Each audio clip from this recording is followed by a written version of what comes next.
আচলতে BJP alliance থাকিব, ইয়াত কোনো সন্দেহে নাই। আৰু তেওঁলোকে যিমান যি নকওক, বিজেপিৰ এটা লক্ষ্য হ'ব যাতে হাগ্ৰামক পুনৰবাৰ শাসনত আনিব পাৰে আৰু তেওঁলোকৰ যাতে 21ত মানে কি কয় মিছন 100টো ছাকচেছ হয়, এইটো তেওঁলোকৰ উদ্দেশ্য। সেইকাৰণে তেওঁলোকে কি কৰে নকৰে আমাৰ তাক লৈ কনচাৰ্ণ নহয়। আমি যাতে মানে 40টা চিটত 35টা চিট ওলাব পাৰোঁ, আমাৰ ফ'কাছটো তালৈকে থাকিব আৰু সেইটো নিশ্চিত কৰাৰ কাৰণে যি কৰাৰ দৰকাৰ আছে আমি সেইখিনিয়ে কৰিম। আচলতে নাই, এই ক্ষেত্ৰত আমি BTC-বাসী ৰাইজে কেৱল বিজয় উৎসৱৰ কাৰণে যদি তেওঁ আহিছে, তাত আমাৰ দুখ আফচোচ থাকিব। যদি তেওঁ চুক্তি কৰি মানে যিখিনি সফলতা পাম বুলি ভাবিছে সেইখিনি কাৰণত আহিছে, তাত বিশেষ আমাৰ ক'বলৈ নাথাকিব। কিন্তু তাৰ লগে লগে তেওঁলোকে এইটো কথাত মানে শুনাটো দৰকাৰ আছে, ইয়াত থকা বিভিন্ন জাতি জনগোষ্ঠী যিসকল লোক আছে, ইয়াত কেৱল এটা জাতিৰ কাৰণে বা এটা গোষ্ঠীৰ কাৰণে তেওঁলোকে যিখিনি কৰিলে, বাকী ইয়াত থকা জাতি জনগোষ্ঠীৰ কাৰণে সেই একেখিনি যদি কৰে, তেতিয়াহ'লে কিন্তু সকলো ৰাইজে অন্তৰৰ পৰাই মানে ৱেলকাম জনাব। আৰু মই এইটোও কৈছোঁ যে যদি সঁচাকৈ কেৱল বিজয় উৎসৱত চামিল হোৱাৰ কাৰণে তেওঁ আহে, তেতিয়া কিন্তু আমাৰ ৰাইজে যথেষ্ট দুখ পাব। আৰু এই ক্ষেত্ৰত ইয়াত থকা বাকী জাতি জনগোষ্ঠীৰ অধিকাৰ মৰ্যাদাৰ প্ৰশ্নত যদি তেওঁ দুই এষাৰ কথা কয় বা এই দল সংগঠন বা এই মানুহখিনিৰ লগত যদি তেওঁ এবাৰো তেনেকুৱা ধৰণৰ কণ্টেক্ট কৰে, তেতিয়াহ'লে কিন্তু হয়তো ৰাইজে ভৱিষ্যতৰ কাৰণে আশা এটা পালি কেনে তেওঁলোকক ৱেলকাম কৰিব। আৰু কেন্দ্ৰীয় বাজেটো যিখন বাজেট হ'ল, সেই বাজেটে অসমক কিমান লাভান্বিত কৰিবলৈ আপুনি ভাবে?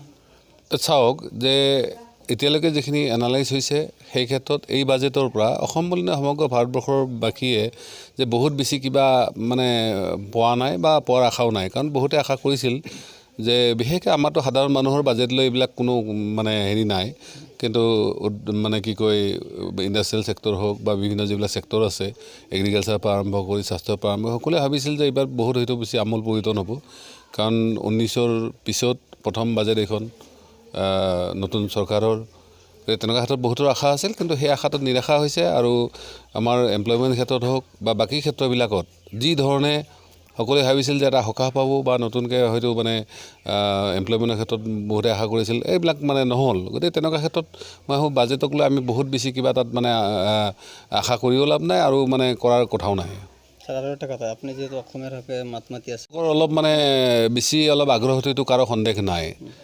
গতিকে তেনেকুৱা ক্ষেত্ৰত ইয়াত ফিল্মফেয়াৰ পাতিছে, অসমৰ নাম ফ'কাছ হওক, তাত আমাৰ কাৰো আপত্তি নাই। কিন্তু ইয়াত যিখিনি চৰকাৰে ধন খৰচ কৰিছে তাৰ সলনি আমাৰ ল'ৰা ছোৱালীবিলাকৰ এমপ্লয়মেণ্ট ক্ষেত্ৰত হওক বা বিভিন্ন মানে যিবিলাক ছেক্টৰ আছে যিবিলাকত মানে হয়তো অলপ সহায় কৰিলে সংস্থাপন হয় বা অলপ আৰ্থিক তেনেকুৱাবিলাকত বেছি অগ্ৰাধিকাৰ দৰকাৰ।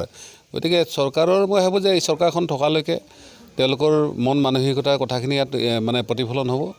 আৰু যিহেতু চৰকাৰে কাৰোবাক কোৱা নক'লে তেওঁলোকে গুৰুত্ব নিদিয়ে, গতিকে মই ভাবোঁ ইয়াত বেছি কথা কোৱাৰ কোনো দৰকাৰ নাই। অলৰেডি আমাৰ শিল্পী সমাজতো হৈছে, কাৰণ বহুতে চৰকাৰে কি কৰিছে নকৰিছে বেলেগ কথা, কিন্তু শিল্পীসকলক মানে ৰাইজে বা বহু ৰাইজে মানে বহুত তেনেকুৱা আদৰ সাদৰ কৰে বা তেওঁলোক আতিথ্য দিব বিচাৰে। গতিকে তেনেকুৱা ক্ষেত্ৰত আমি ৰাইজে বেয়া পোৱা কথা এটা ক'ব নোখোজোঁ, কিন্তু চৰকাৰৰ যিটো মানসিকতা এইটো কিন্তু ইয়াত প্ৰতিফলন হৈছে। গতিকে মই ভাবোঁ যে তেওঁলোকে প্ৰডাক্টিভ মানে যিখিনি মানে কি কয় ছেক্টৰত বেছি খৰচ কৰিলে বেছি ভাল, এনেই মানে বেছি মানে কিবাতকৈ উচ্চ পৰিমাণতকৈ।